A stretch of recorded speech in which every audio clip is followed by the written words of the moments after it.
In this video, I help you take your first steps into a larger world, or should I say smaller one.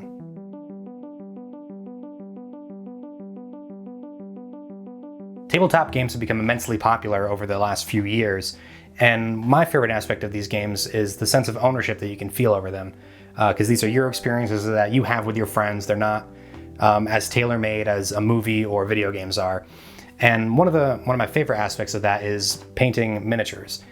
And it seems like a lot harder than it is, and I'm hoping with this video that I can kind of teach you that it's not as hard as it looks and anyone can do it.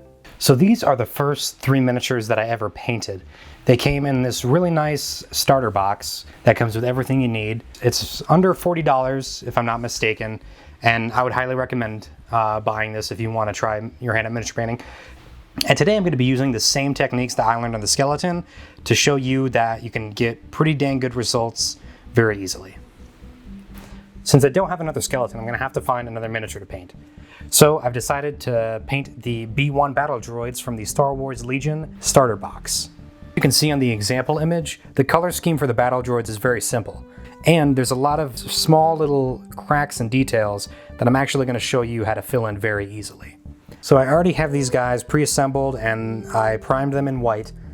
And the next thing I'm going to do is I'm going to add a layer of a flesh tone all over the miniature.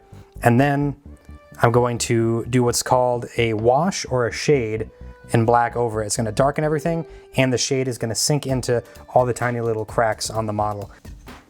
For this, since this is the base coat, I'm just using a pretty big brush, and I'm just covering the entire model, making sure not to miss any large areas. So the model's looking pretty good if you compare it to our source image, except if you look up here, especially on the faceplate, you have the eyes and these little things going across his face and then the nose. So we want to get those to pop. So what we're going to do is we're going to take our shade, and we're only going to take just a tiny little bit, kind of wipe off our brush a little bit, and then we're going to go over his face ever so gently. And you're going to notice that this thin liquidy wash starts to sink in to his face. So that was quite a bit. But now, if you can notice that some of that detail, this thin paint is seeping into the cracks, and now all that detail is popping out.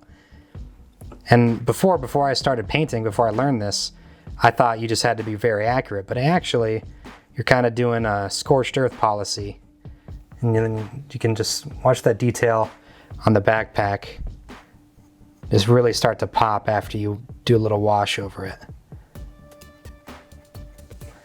Now that's quite a bit.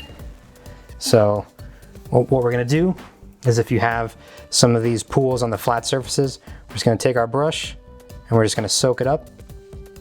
Soak up all the excess, and we're left with a pretty nicely painted droid. At least on the top half. So I went ahead and kind of finished up the droid a little bit. And as you can see, I still need to paint the blaster as well as clean it up a bit. I did this kind of fast, but the purpose of this video was really to show how easy it is to get started painting and how rewarding and fun it can be. Because if I remember the first time when I painted this here little skeleton, I was very, very nervous. And then I did that wash, and then all of a sudden the ribs popped out, the eyeballs, the eye sockets rather, and everything just really popped and it started to make sense. And then I just kind of went from there. And I hope this was a good, valuable first step on your journey of painting miniatures. I'm sure you can definitely find plenty of other info out there. If you have any questions, leave them down in the comments. And I should probably go ahead and clean this little droid up. Thanks for watching.